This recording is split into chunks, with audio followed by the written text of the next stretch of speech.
They really do think that we are stupid. They think you are stupid. They think that voting is just an inconvenience to them. It's a necessary evil. The same people that, for most of my life, would do mental gymnastics to come up with reasons why no war is ever justified and violence is never the solution, are now the war hawks. What timeline are we living in? The same people that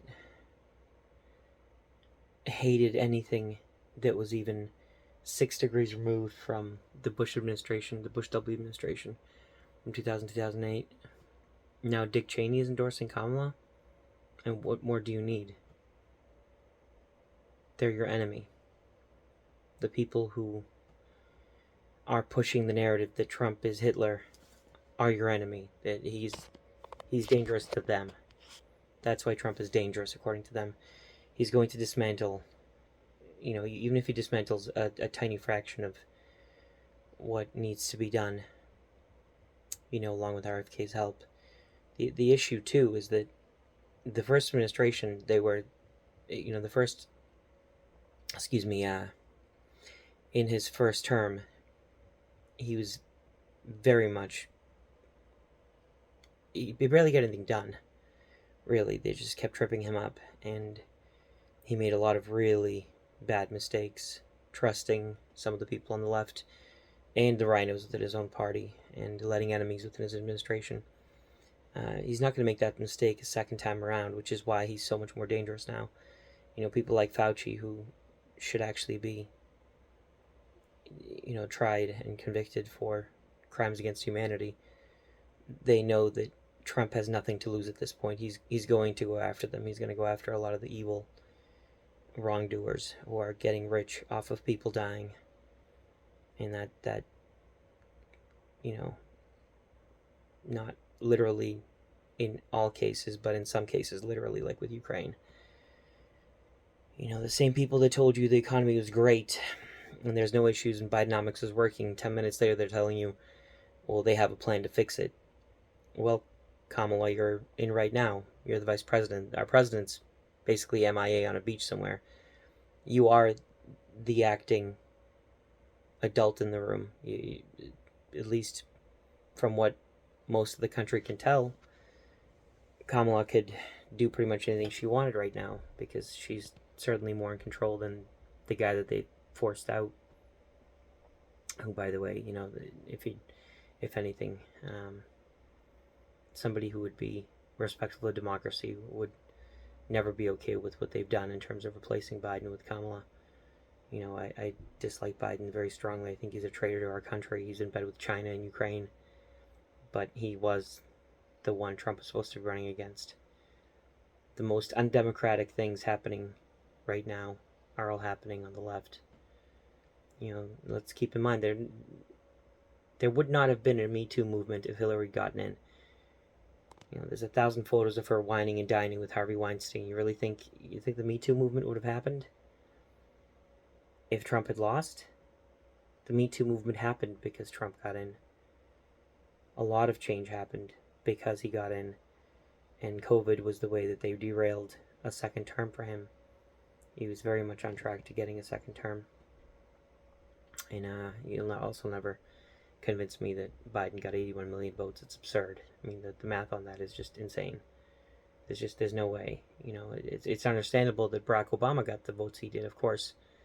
I think a lot of people wanted to finally see a black president. That was, a lot of white people thought that would be fantastic. It would be a good way to finally move forward and put racism, really generally put the last nail in the coffin of racism, to have a black president. And then after we had 8 years of an African-American president, things just got worse. And the powers that be decided that they were going to divide us among new lines, not just race, but,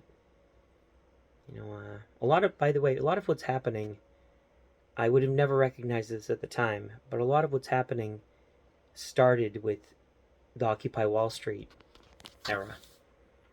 And the powers that be got really panicked in that time period on both sides. Again, the rhinos and the Democrats, and all these people who are destroying your country from within and killing the blue-collar middle class on purpose, purposefully destroying what used to be the American dream. These people know what they're doing. They're not stupid. That idea of don't attribute to malice what could be stupidity, that's a very foolish and dangerous way to look at this. They know exactly what they're doing. They have a plan, and it's working. And I don't think it's going to work in the long run, but they'd like to see us eating bugs and living in pods while they hang out on the luxury yachts. I don't think it'll ever get there. It just won't. It's not sustainable. All of this Hunger Games bullshit they're trying to shove down our throats, it's not sustainable.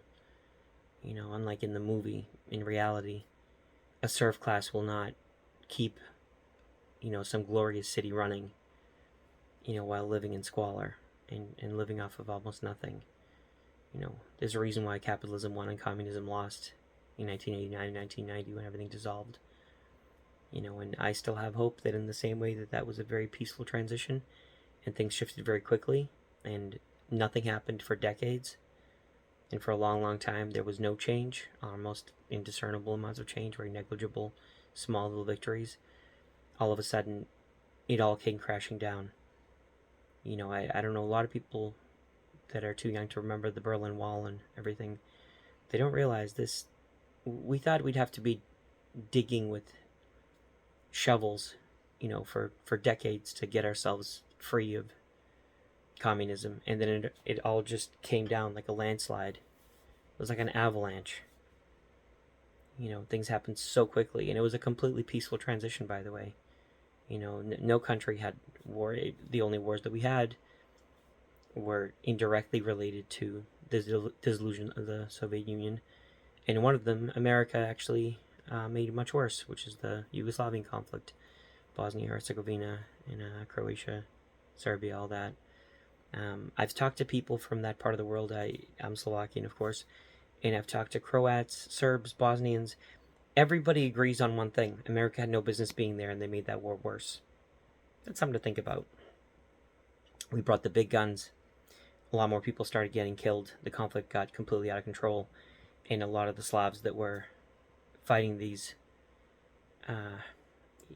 isolated little miniature wars, they all of a sudden stepped back and decided that this is a whole different kind of conflict. I think in coming years, this generally will be either regarded as the beginning of the end or the beginning of something great, and I still have hope that I think people are starting to wake up.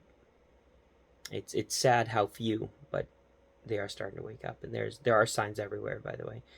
Also, I'd like to mention, it is very surreal being in a timeline where Russell Brand is one of the greatest YouTuber journalists and one of the greatest truth tellers of our generation at this point, in this moment in time. That is bizarre. At one point when he got married to Katy Perry, I had a very low opinion of him, and then his later subsequent political rants and the Bernie Sanders stuff. I mean, I didn't hate him, but I disliked him strongly, and I thought he was an absolute idiot. And turns out getting sober and finding Christianity has completely turned things around for him. Something to be said for that. Alright, that's the end of my rant. Have a good one.